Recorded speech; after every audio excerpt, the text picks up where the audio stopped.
Hello everyone, मैं अवल सिंह आप सबका स्वागत करता हूं मार्गदर्शन शिक्षा केंद्र यूट्यूब चैनल पे। और जैसे कि मैं आपको यहाँ पे आज के इतिहास की क्लासेस करा रहा हूँ।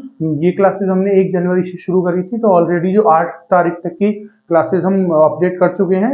और अब हम आज की जो डेट है 9, इसकी क्लास के इस तारीख के बारे में पढ़ेंगे। ठीक है, तो ये जो सीरीज है हम इसमें क्या कर रहे हैं गाइस के जो भी डेट है ना, उस डेट पे जो इतिहास में घटना हुई थी उस डेट पे, ठीक है, चाहे वो हमारे देश के अंदर हुई हो या कहीं बाहर हुई हो, ऐसी सब घटनाओं के बारे में डिस्कस कर रहे हैं। जो इंपॉर्टेंट घटनाएं, कुछ इंपॉर्टेंट घटनाएं के बारे में डिस्कस कर रहे हैं जो एग्जाम से पूछी गई हैं पीछे भी और आगे भी पूछी जा सकती हैं। जितने भी वनडे एग्जाम होते हैं उनमें पूछी जा सकती है आगे। ठीक है, तो हम ऐसी जो घटनाएं हैं उनके बारे में डिस्कस कर रहे हैं। ठीक है, तो चलिए वीडियो शुरू करते हैं। आज अब इस वीडियो में हम डिस्कस करेंगे जो 9 जनवरी है उसके दिन जो इतिहास में घटनाएं हुई थी ना, उनके बारे में हम लोग डिस्कस करेंगे इसमें।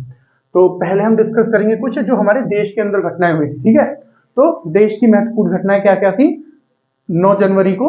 तो 9 जनवरी 1760, 9 जनवरी 1760, 9 जनवरी 1760 को 1760 को बरारी घाट की लड़ाई में अफगानों ने मराठाओं को हरा दिया था।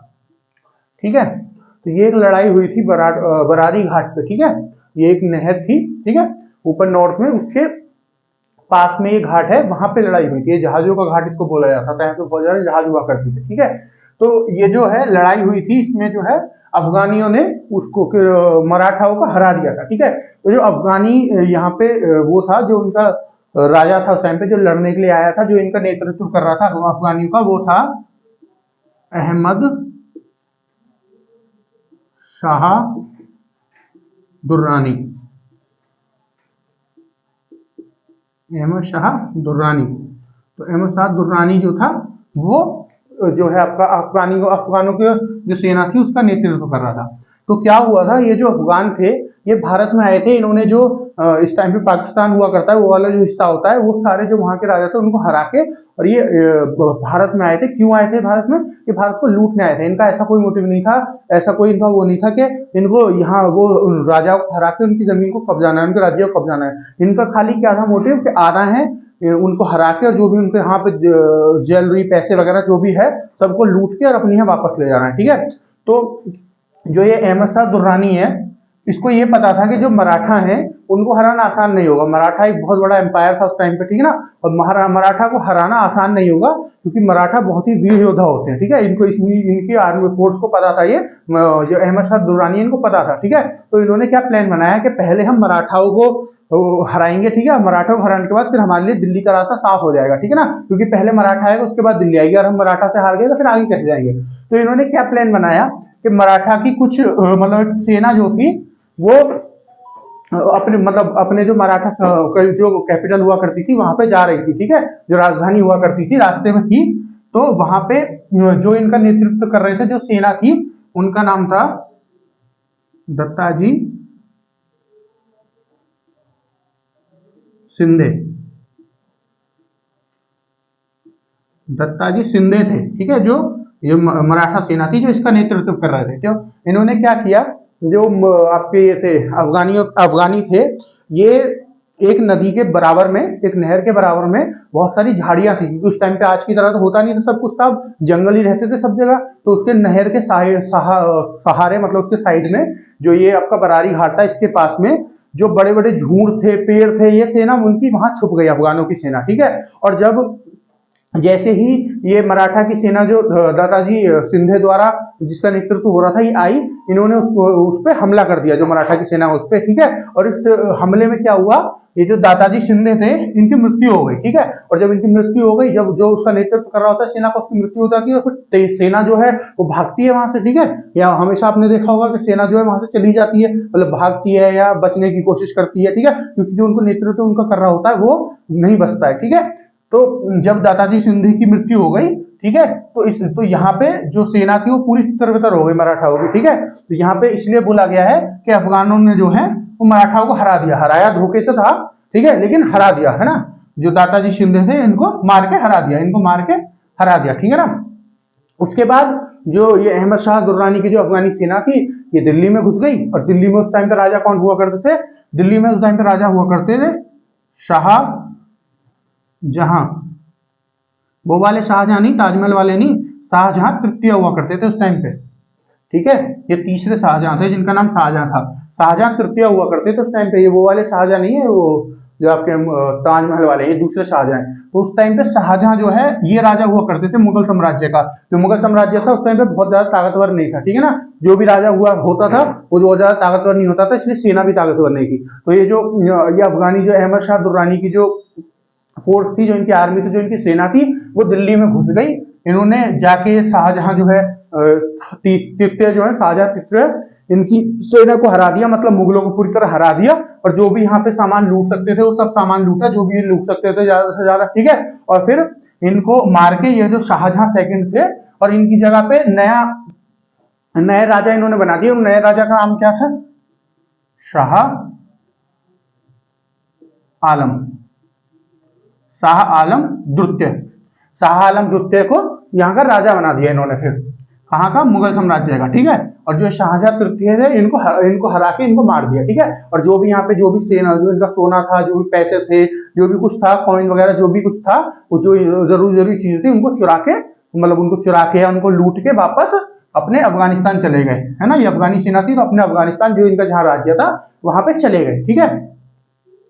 उसके बाद अगर मैं आपको ये शाहजहां जो है, सॉरी, शाह आलम जो है, ये अभी आप पढ़ेंगे, जब हिस्ट्री पढ़ेंगे तो आपने बक्सर की लड़ाई के बारे में सुना होगा, जो 1761 में हुई थी, सॉरी, जो 1776 में हुई थी, 1776 में हुई थी, ठीक है। ये जो लड़ाई हुई थी, बैटल ऑफ बक्सर, या फिर जो बक्सर का युद्ध था, वो शाहजहां थे, सॉरी, शाह आलम थे उस टाइम पे, ठीक है, जो बक्सर के युद्ध में थे, ठीक है। इसके बारे में जब हिस्ट्री पढ़ाएंगे तो हम आपको पढ़ाएंगे बैटल ऑफ बक्सर, या बक्सर की लड़ाई जो है, ये बहुत जरूरी चीज है, ठीक है। क्योंकि इसी लड़ाई के बाद जो अंग्रेज हैं, उन्होंने हमारे देश के ऊपर कब्जा किया था। दो लड़ाई पढ़ेंगे हम। एक है आपकी बैटल ऑफ प्लासी का युद्ध। उसके बाद जो अंग्रेज थे, उन्होंने बंगाल पे हमला किया था, ठीक है, सराजुद्दौला को हरा के। सराजुद्दौला जो बंगाल के गवर्नर थे उस टाइम पे, है ना। और फिर दूसरी लड़ाई हुई थी 1776 में, बैटल ऑफ बक्सर, बक्सर की लड़ाई, जिस टाइम जो मुगलों की सेना थी, उसका जो नेतृत्व कर रहे थे वो कौन करते? शाह आलम कर रहे थे, है ना। और शाह आलम के साथ जो सराजुद्दौला हारे थे ना, बंगाल को हार गए थे, जो बंगाल के गवर्नर थे, वो प्लासी के युद्ध में, वो भी इनके साथ लड़े थे यहाँ पे, ठीक है। सराजुद्दौला भी इनके साथ लड़े थे यहाँ पे, ठीक है। और ये फिर दोनों मिलके लड़े थे अंग्रेजों से, और फिर हार गए थे, ठीक है। इसको हारने के बाद अंग्रेजों ने फिर, जब मुगल साम्राज्य, मैंने आपको बताया सबसे बड़ा साम्राज्य हुआ करता था उस टाइम पे, ठीक है, कमजोर था लेकिन सबसे ज्यादा इलाका इन्हीं के पास हुआ करता था, ठीक है ना। इन्हीं को माना जाता था कि यही भारत के राजा हैं, ठीक है। तो जब ये हार गए, तो फिर अंग्रेजों ने फिर पूरे भारत पे वो कर लिया राज। फिर भी इनका जो राज्य था वो बचा रहा। इनको बस क्या करना था, इनको छोटा सा राज्य दे दिया। फिर ये ना टैक्स कलेक्ट कर सकते थे, ना कुछ कर सकते थे, बस ये वहां बैठे थे, राजा नाम के राजा थे ये। इनको बल्कि टैक्स देना पड़ता था अंग्रेजों को, ठीक है ना। क्योंकि जो लास्ट राजा थे इसके मुगल साम्राज्य के, वो राजा या सम्राट जो थे, वो थे आपके बहादुर शाह जफर द्वितीय। मैंने इनके बारे में आपको भी 1-2 दिन, शायद 2 दिन हो गए, या कल ही पढ़ाया था शायद, नहीं परसों पढ़ाया था शायद, ये बहादुर शाह जफर द्वितीय के बारे में। जब मैंने 1857 की क्रांति वाला जो युद्ध बताया था, उसमें जो नेतृत्व किया था भारत की सेना का, वो उन्होंने ही किया था, बहादुर शाह जफर द्वितीय ने, ठीक है। तो ये मैंने आपको सारा कुछ बता दिया है, ठीक है। शाह आलम कौन थे, शाहजहां द्वितीय कौन थे, ये दुर्रानी कौन थे, और ये दादाजी शिंदे कौन थे, ठीक है। इनके बारे में मैंने बता दिया है ना। जब इनकी मृत्यु हो गई थी ना, जब इनको मार दिया गया था इनके द्वारा, अहमद शाह दुर्रानी की जो सेना थी उसके द्वारा, उसी के बाद जो तीसरा युद्ध हुआ था ना आपका, पानीपत का जो तीसरा युद्ध हुआ था, किसके बीच में हुआ था? जो ये थे आपके अहमद शाह दुर्रानी और जो इनकी सेना, और जो मराठाओं की सेना थी, ठीक है, उनके बीच हुआ था ना। भले ही मराठा की सेना हार गई थी, लेकिन उनके बीच युद्ध हुआ था ना। तो ये दादाजी शिंदे की जो मृत्यु हुई थी, इसने भी जो आपका पानीपत का तीसरा युद्ध हुआ था, उसको करवाने में बहुत बड़ी भूमिका निभाई थी। पानीपत का तीसरा युद्ध कब हुआ था? 1761 में, ठीक है। तो कब वो, इसके 1 साल बाद ही हो गया था। ये 1760 में हुआ था, और वो 1761 में फिर पानीपत का तीसरा युद्ध शुरू हो गया था, ठीक है। तो हम नेक्स्ट देखते हैं, नेक्स्ट घटना क्या हुई थी आज के दिन। 9 जनवरी 1923 में 9 जनवरी को सत्येंद्र नाथ टैगोर का निधन। ये जो सत्येंद्र नाथ टैगोर जी हैं, इनका निधन हुआ था आज के दिन, 9 जनवरी 1923 में इनका निधन हुआ था, ठीक है। जो ये सत्येंद्रनाथ टैगोर है, इनको किस लिए जाना जाता है, ठीक है। यहाँ पे मैंने इनको लिखा है तो जरूर कोई जरूरी इंसान ही होंगे कि जो मैंने यहाँ पे लिखा है। ये जो सत्येंद्रनाथ टैगोर जी है ना, इन्होंने ये भारत के पहले जो सिविल परीक्षा होती है उसको क्लियर करने वाले, उसको पास करने वाले पहले भारत के आदमी बने थे, ठीक है। ठीक है, ये पहले ऐसे थे जिन्होंने जो सिविल सेवा होती है, सिविल सेवा का पेपर निकाल के, जो भारत की सिविल सेवा थी पहली, उसमें जो पेपर निकाल के और सबसे पहले भारतीय बने थे जो सिविल सेवा में सेलेक्ट हो गए थे, ठीक है। ठीक है ना। और इनको किस लिए जाना जाता है, ये जो है आपके जो रविन्द्रनाथ टैगोर जी है ना, जिन्होंने हमारी ये जनगण मन नेशनल एंथम लिखी है। और मैंने आपको बताया था इनके बारे में पहले भी, इनको नोबेल प्राइज भी मिल चुका है रविन्द्रनाथ टैगोर जी को। बंगाल के रहने वाले थे और इन्होंने जो बांग्लादेश की वो है आपका राष्ट्रीय गान है वो भी इन्होंने लिखा है, और हमारे यहाँ की जो नेशनल एंथम राष्ट्रीय गान है वो भी इन्होंने लिखा है आपके रविन्द्रनाथ टैगोर जी ने। तो ये जो थे सत्येंद्रनाथ टैगोर जी, ये रविन्द्रनाथ टैगोर जी के भाई है, ठीक है। इनको किस लिए जाना जाता है, इनकी जो अलग आइडेंटिटी है, इनको जो जाना जाता है, भाई तो है उनके, वो तो बहुत फेमस है रविन्द्रनाथ टैगोर जी, लेकिन ये भी बहुत फेमस है, ये भी बहुत प्रसिद्ध है। क्यों? क्योंकि ये पहले ऐसे आदमी थे जिन्होंने जो भारत की सिविल सेवाएं वाला जो पेपर होता है उसको क्लियर करके सिविल सेवा ज्वाइन की थी, ठीक है। नेक्स्ट देखते हैं आपके आज के दिन क्या घटना हुई थी। 9 जनवरी 1927 को प्रसिद्ध पर्यावरणविद और चिपको आंदोलन के प्रमुख नेता सुंदरलाल बहुगुण का जन्म। 9 जनवरी को जो आपका 1927 है उसमें ये जो है आपके सुंदरलाल बहुगुण इनका जन्म हुआ था, ठीक है। ये कौन है? ये पर्यावरण का ध्यान रखने वाले पर्यावरण थे। और इन्होंने चिपको आंदोलन जो हुआ था उत्तराखंड में हुआ था, चिपको आंदोलन, मैं आपको इसके बारे में बताऊंगा। चिपको आंदोलन के बारे में एक बहुत अहम भूमिका निभाई थी, बल्कि इन्हीं के द्वारा आइडिया था ये चिपको मूवमेंट को करने का, जो चिपको आंदोलन था उसका। तो क्या हुआ था, उत्तराखंड, ठीक है, उत्तराखंड जो है हमारा, उत्तराखंड जो है, उत्तराखंड ने क्या हुआ था, उत्तराखंड में आपका ये जो आपका चिपको आंदोलन है ये उत्तराखंड में ही हुआ था, ठीक है। तो उत्तराखंड में 1970 में क्या हुआ था, जो गवर्नमेंट थी उस टाइम, इंदिरा गांधी की गवर्नमेंट थी, कांग्रेस की, इन्होंने क्या कहा था कि जो है हमको इंडस्ट्रियल एरिया बनाना है, ठीक है। इंडस्ट्री बनाने के लिए एरिया बनाना चाहिए, ठीक है। इंडस्ट्री बनाने के लिए एरिया चाहिए। अब एरिया चाहिए, जमीन चाहिए, तो जो वहां पे पेड़ थे, जो वहां पे आपके जंगल हुआ करते थे, वहां से वो पेड़ काटने होंगे, ठीक है।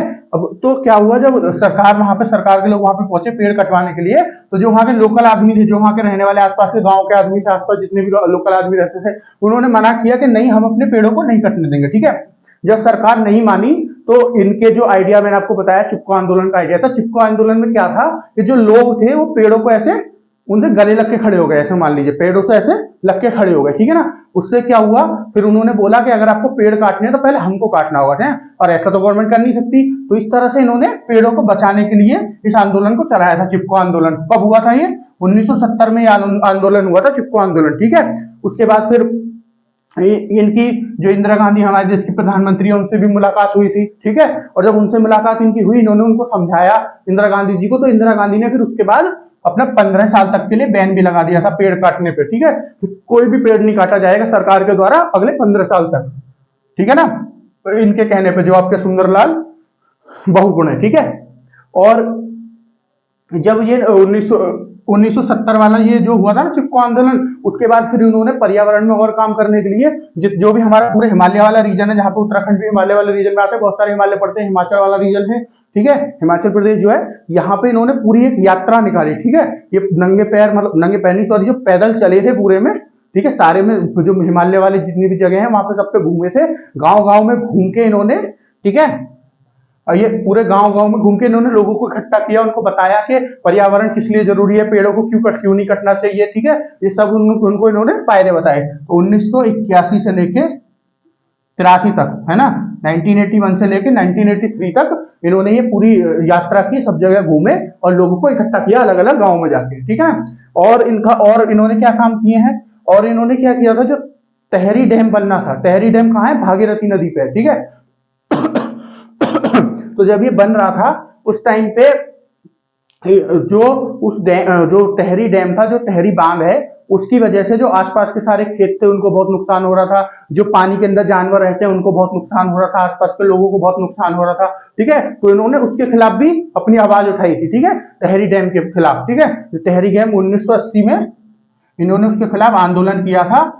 जो अपनी भूखे रहने वाली जो वो होती है, हंगर स्ट्राइक बोलते हैं उसको, तो भूखे रहने की इन्होंने वो की थी कि मैं जब तक भूखा रहूंगा, जब तक फैसले को वापस नहीं ले लिया जाएगा गवर्नमेंट के द्वारा, जो अपनी गवर्नमेंट होती है। ठीक है, तो इन्होंने तहरी डैम के लिए भी काम किया है, और इन्होंने चिपको आंदोलन के लिए भी, ऐसे बड़े बड़े जो आंदोलन है उनमें बहुत अहम भूमिका निभाई है। ठीक है, तो कौन है वो? सुंदरलाल बहुगुण। ठीक है, इनका जन्म हुआ था, कब हुआ था इनका जन्म? 9 जनवरी 1927 को। ठीक है, अब नेक्स्ट आज की घटना देखते हैं। 9 जनवरी 2000 को, 9 जनवरी 2000 को, 2000 को हिमा दास, हिमा दास, ये पूरा नाम नहीं लिखा मैंने, हिमा दास, जो हिमा दास जी हैं इनका जन्म हुआ था। ठीक है, हिमा दास कौन है मैं आपको बताऊंगा अभी। जो 9 जनवरी 2000 को हिमा दास जी जो है इनका जन्म हुआ था। ये कौन है? ये भारत की एक एथलीट है। ठीक है, ये भागती हैं, दौड़ती हैं। ठीक है, रनर हैं, ये भारत की एक एथलीट है। ठीक है, इन्होंने भारत को बहुत सारे मेडल दिलाए हैं अलग अलग, है ना। और इनको एक और नाम से जाना जाता है, धिंग, धिंग एक्सप्रेस के नाम से जाना जाता है। धिंग जो है वो जगह है जहां की रहने वाली, वैसे जो है धिंग जगह आसाम में है। ठीक है ना, आसाम में एक जगह है धिंग, ये वहां की रहने वाली है। ठीक है ना, इसीलिए इनको धिंग एक्सप्रेस बोला जाता है, क्योंकि ये धिंग की रहने वाली है। ठीक है, और ये रनर है। ठीक है, इसलिए इनको धिंग एक्सप्रेस बोला जाता है। इन्होंने भारत को बहुत सारे मेडल दिलाए। ठीक है ना, तो अगर बात करें इनके भारत के मेडल के, इनका एक रिकॉर्ड है जो इस टाइम पे नेशनल रिकॉर्ड है ना दौड़ का। ठीक है, जो भागने का सबसे तेज रिकॉर्ड है वो भी इन्हीं के नाम पे है। ठीक है, 400 मीटर में 50.795 सेकंड का रिकॉर्ड है इनका, 400 मीटर को दौड़ने का। समझ रहे हो आप? 400 मीटर का 50.745 सेकंड का रिकॉर्ड है इनका, जो इस टाइम पे नेशनल रिकॉर्ड है भारत का। ठीक है, यही वो रिकॉर्ड है, नेशनल रिकॉर्ड। ठीक है, अगर किसी को बनना है अपना, इनसे ऊपर जाना है, तो ये रिकॉर्ड पहले तोड़ना होगा।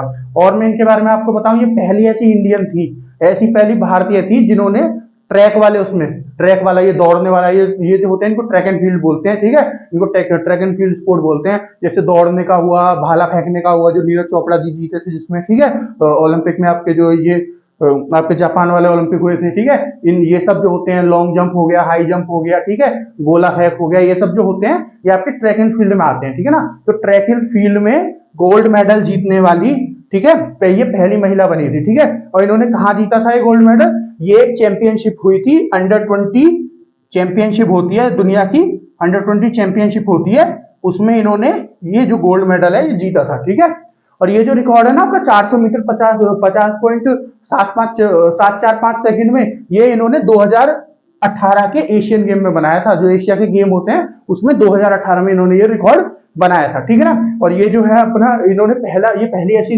महिला थी, महिला नहीं, ये पहली ऐसी भारतीय थी महिला। आज तक इसमें किसी ने भी नहीं जीता था ट्रैक एंड फील्ड में, ना महिला ना पुरुष ने। तो ये पहली ऐसी भारतीय बनी थी जिन्होंने गोल्ड मेडल जीता था अंडर 20 चैंपियनशिप में, जो वर्ल्ड के अंडर 20 चैंपियनशिप होती है ना, उसमें गोल्ड मेडल जीता था। ये ऐसी पहली भारतीय बनी थी। ठीक है, और इनके बारे में बताऊं, ये इस टाइम पे जो है आसाम पुलिस में डीएसपी है। ठीक है, आसाम पुलिस में डीएसपी की तरह के पद पे काम कर रही है इस टाइम पे। ठीक है, डीएसपी मतलब डिप्टी सुपरिटेंडेंट ऑफ पुलिस।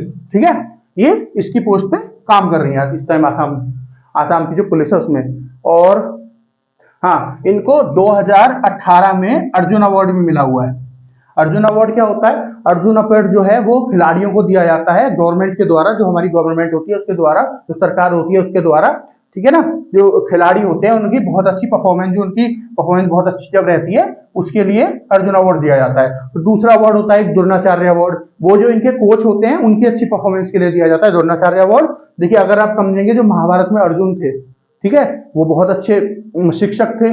ठीक है, उन्होंने बहुत अच्छे धनुर्धार थे, है ना, और शिक्षक थे द्रोणाचार्य जी के, तो उनके नाम पे इस अवार्ड को रखा गया है। ठीक है, जो इनको 2018 में मिला था अर्जुन अवार्ड। और जो द्रोणाचार्य अवार्ड है, जो अर्जुन जी के गुरु थे, ठीक है, द्रोणाचार्य जी, गुरु द्रोणाचार्य जी, उनके नाम पे द्रोणाचार्य अवार्ड रखा गया। ठीक है ना, तो इनको 2018 में Dronacharya award president of India ने दिया था। ठीक है, प्रेसिडेंट देते हैं ना इस अवार्ड, तो इनको 2018 में प्रेसिडेंट ने अवार्ड दिया था, जो प्रेसिडेंट ऑफ इंडिया। ठीक है, तो ये भी पूरा हो गया। तो अगर हम बात करें ये चार जो ये पहले पॉइंट हैं, ये चारों जो हमारे देश के अंदर घटनाएं हुई उनके, एक बार मैं आपको दोबारा बता देता हूँ कि 9 जनवरी 1760 में बरारी घाट की लड़ाई में अफगानों ने मराठाओं को हराया था। उन्होंने धोखे से जो मराठा के उस टाइम पे जो नेता का नेतृत्व जो आपकी सेना थी उसकी नेतृत्व कर रहे थे दादाजी शिंदे, ठीक है, दादाजी शिंदे, इनको धोखे से मार दिया था नदी के किनारे पे, ठीक है। उसकी वजह से जो है मराठाओं की सेना वो तितर-बितर हो गई और ये उसको जीत के उस लड़ाई को और सीधे दिल्ली में घुस गए। और दिल्ली में उस टाइम पे शाहजहां तृतीय की वो सम्राट थे उस टाइम पे दिल्ली मुगल साम्राज्य के, और इन्होंने वहां जाके इसको भी मार दिया, इसको हरा के, और जो जितना भी वहां पे सोना वोना था सब कुछ लेके वहां से चले गए, ठीक है। मैंने फिर आपको ये शाह आलम द्वितीय के बारे में बताया था, फिर बक्सर की लड़ाई के बारे में बताया, फिर पानीपत की तीसरी लड़ाई के बारे में बताया था 1761 हुआ। ये जो आपके दादाजी शिंदे जो है इनकी मृत्यु जो है उसने बहुत बड़ा कारण था तीसरा आपका पानीपत का युद्ध हुआ था उसके लिए, ठीक है। फिर मैंने आपको बताया जो सत्येंद्र नाथ जी टैगोर जी हैं, इनका निधन हुआ था आज ही के दिन 9 जनवरी 1923 में, ठीक है। फिर मैंने बताया सत्येंद्र नाथ टैगोर जी कौन है, भारत के ऐसे पहले सिविल सर्वेंट हैं, ये जो सिविल सर्वेंट है, ठीक है, ये जो जिन्होंने पहली बार मतलब सिविल सर्वेंट का, जिन्होंने भारत के सिविल सर्वेंट का सबसे पहला एग्जाम निकाला था वो यही है, ठीक है ना। और ये रविन्द्रनाथ टैगोर जी के भाई भी हैं। दूसरे फिर मैंने अगला क्या बताया, 9 जनवरी 1927 को ये जो है आपके सुंदर बहुगुण जो है, ये एक पर्यावरण स्पेशलिस्ट है, मतलब पर्यावरण के लिए काम करते हैं। इन्होंने चिपको आंदोलन, एक आंदोलन जो उत्तराखंड में हुआ था पेड़ों को बचाने के लिए हुआ था, लोग पेड़ों से ऐसे चिपक गए थे ताकि पेड़ों को ना काटा जाए, और टहरी डैम के लिए जो आंदोलन हुआ था उसमें इन्होंने बहुत अहम भूमिका निभाई है। तो इनका क्या हुआ था, आज के दिन जन्म हुआ था। फिर मैंने क्या बताया आपको, 9 जनवरी 2000 को हिमा दास जी का जन्म हुआ था। हिमा दास जी मैंने कौन बताया आपको, इनको दहिंग एक्सप्रेस के नाम से भी जाना जाता है, ये आसाम से बिलोंग करती हैं और ये भारत की एक एथलीट है जो रनिंग करती है, ठीक है ना। इन्होंने भारत को बहुत सारे मेडल दिलाए। मैंने एक आपको बताया 2018 एशियन गेम में इन्होंने भारत को मेडल जिताया था, वहां इन्होंने भारत का जो नेशनल रिकॉर्ड है ना दौड़ने का 400 मीटर का वो भी तोड़ दिया था, है ना। और इनका रिकॉर्ड है इस टाइम पे, जो मेन रिकॉर्ड है इस टाइम पे, कितना सेकंड में दौड़ गई थी 400 मीटर 50.74 सेकंड में, ठीक है। और मैंने आपको ये बताया ऐसी पहली भारतीय बनी जिन्होंने अंडर-20 चैंपियनशिप, जो अंडर-20 वर्ल्ड चैंपियनशिप है उसमें भारत को गोल्ड मेडल जिताया था ट्रैक एंड फील्ड में। ट्रैक एंड फील्ड दौड़ने वाली जो वो होती है, ठीक है। तो ये 4 हो गई भारत के अंदर जो घटना हुई थी। अब हम कुछ विदेशी घटनाओं के बारे में बात करते हैं जो विदेश में भारत से बाहर हुई थी। तो विदेश की महत्वपूर्ण घटनाएं, ठीक है, जो 9 जनवरी को हुई थी। पहली है आपकी 9 जनवरी 1811 को, 9 जनवरी 1811 को विश्व का पहला महिलाओं का गोल्फ टूर्नामेंट आयोजित किया गया, ठीक है।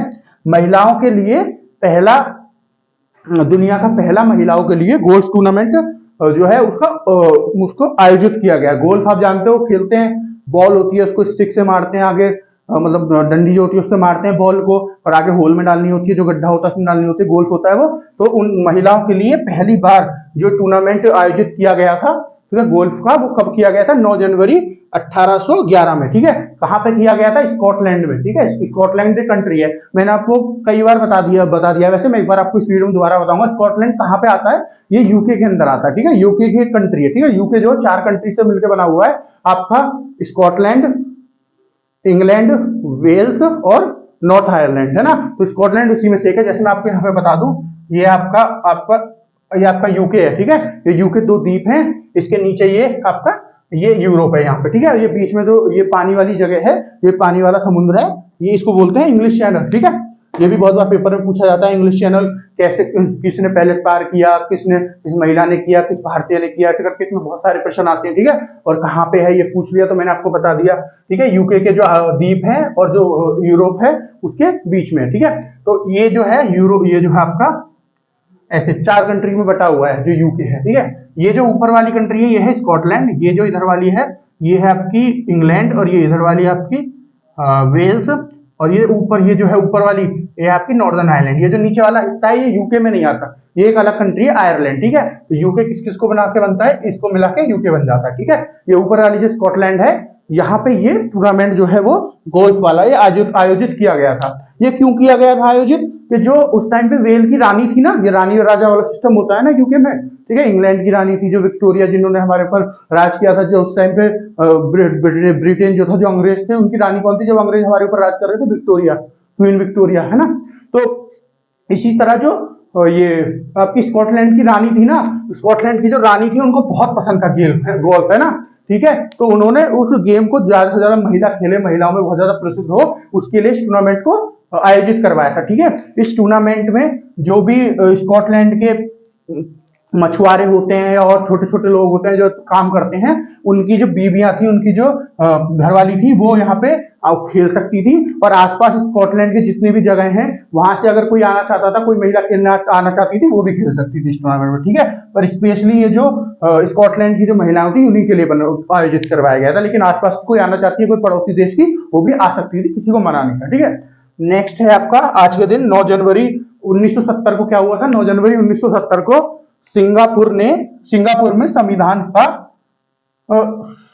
में संविधान को अपनाया गया, ठीक है। जो सिंगापुर एक देश है आपका, उसने संविधान को अपनाया। कब अपनाया? 9 जनवरी 1970 को, ठीक है। अगर मैं आपको बताऊं सिंगापुर कहाँ है, तो मैं आपको यहां पे बता देता हूं। तो ये मान लीजिए मैप है आपका, ठीक है। ये जो नीचे ये जो हिस्सा बन रहा है नॉर्थ वाला नीचे, ये है हमारा इंडिया, मतलब हमारा भारत, ठीक है, इंडिया, ठीक है। और यहाँ पे सब ये इंडोनेशिया वगैरह है, ठीक है ना। तो यहाँ पे जो पड़ेगा ना, यहाँ पे सिंगापुर पड़ता है, ठीक है। यहाँ पे सिंगापुर पड़ता है, यहाँ पे सिंगापुर पड़ता है, ठीक है। यहाँ पे सिंगापुर पड़ेगा, यहाँ पे जो टिप है यहाँ पे, ठीक है। और मलेशिया इसी के ऊपर मलेशिया पड़ेगा, ठीक है। मलेशिया बीच में आएगा, मैं बताऊंगा मलेशिया कैसे आएगा। तो जो सिंगापुर है, इसने 9 जनवरी 1970 को अपना संविधान अपनाया था इस दिन, मतलब 9 जनवरी को 1970 में। तो क्या हुआ था कि जो ये सिंगापुर है, पहले ये मलेशिया के साथ ही एक देश था, मतलब दोनों एक साथ इनका काम चलता था, ठीक है। दोनों एक साथ थे 1970 से पहले पहले, ठीक है ना। 1970 से पहले पहले नहीं, 1965 से पहले पहले, 1965 से पहले पहले, 9 अगस्त 1965 से पहले पहले, 9 अगस्त 1965 से पहले, आपको दिख रहा है ना, दिख रहा होगा यहाँ पे। तो वैसे मैं यहाँ लिख देता हूँ, चलिए ऊपर, 9 अगस्त 1965 से पहले पहले ये दोनों एक ही साथ मिलकर चलते थे दोनों देश, ठीक है ना। पर उससे पहले फिर क्या हुआ कि इन दोनों देशों की जो सरकारें थी, जो मतलब ये भी पावर में आना चाहती थी, ये भी पावर, जैसे मैं आपको बताया यूके जो है अलग अलग कंट्री को एक साथ मिलकर चलता है, ऐसे ये दोनों कंट्री एक साथ मिलकर चलती थी। लेकिन जो सरकार थी, इनके बीच में बहुत ज्यादा मतभेद हो गए, है ना, पैसे की बहुत ज्यादा कमी आने लगी, करप्शन की वजह से लोगों के बीच में फिर लड़ाइयां शुरू हो गई, फिर जो है आपका दंगे शुरू हो गए इसी वजह से, जब पैसे नहीं थे, लोग आपस में लड़ रहे थे, ठीक है। तो जो 1964 में इनके यहाँ दंगे शुरू हो गए, और इन दंगों की वजह से जब दंगे बहुत ज्यादा बढ़ गए, तो इन दोनों ने अलग होने का फैसला किया। तो 9 अगस्त और 1965 को ये दोनों कंट्री अलग हो गई, मलेशिया और सिंगापुर, ठीक है। और उसके बाद 1970, 9 जनवरी 1970 को मलेशिया ने अपना जो संविधान बनाया था उसको अपना लिया, ठीक है। तो ये इनके बारे में हो गया। एक बार आप देख लीजिए पूरा बोर्ड, आशा है आपको सारा कुछ समझ में आया होगा। चाहे तो स्क्रीनशॉट ले सकते हैं, या नोट्स बनाना चाहे लिख के कॉपी में, या जैसे नोटपैड वगैरह में बनाना चाहे लैपटॉप में, वो भी बना सकते हैं। आशा है दोस्तों आपको ये पूरा लेक्चर समझ में आया होगा, लेकिन अगर आपको फिर भी कुछ समझ में नहीं आया तो आप पूछ सकते हैं मुझसे कमेंट करके। जो कल मैं वीडियो लेके आऊंगा 10 जनवरी के आज के इतिहास की, उसमें मैं आपको उसको बता दूंगा, जो आपको प्रॉब्लम होगी उसको आपकी सॉल्व करने की कोशिश करूंगा प्रॉब्लम की, ठीक है। और उसके बाद भी कोई परेशानी हो तो आप दोबारा कमेंट कर सकते हैं, ठीक है ना। मैं देखूंगा कमेंट को और आपको समझा दूंगा। तो आज के लिए इतना ही। आशा है आपको पूरी वीडियो समझ में आई होगी। हमारे चैनल को सब्सक्राइब करें, हमारी वीडियोस को लाइक करें और शेयर करें अपने फ्रेंड्स को, और उनको जो कंपटीशन की तैयारी कर रहे हैं, चाहे दोस्त हों आपके, चाहे रिलेटिव्स हों, ठीक है, जो रिश्तेदार होते हैं, सबको इस वीडियो को शेयर करें ताकि वो भी ये सब जान पाए, ठीक है। तो आज के लिए इतना ही, धन्यवाद।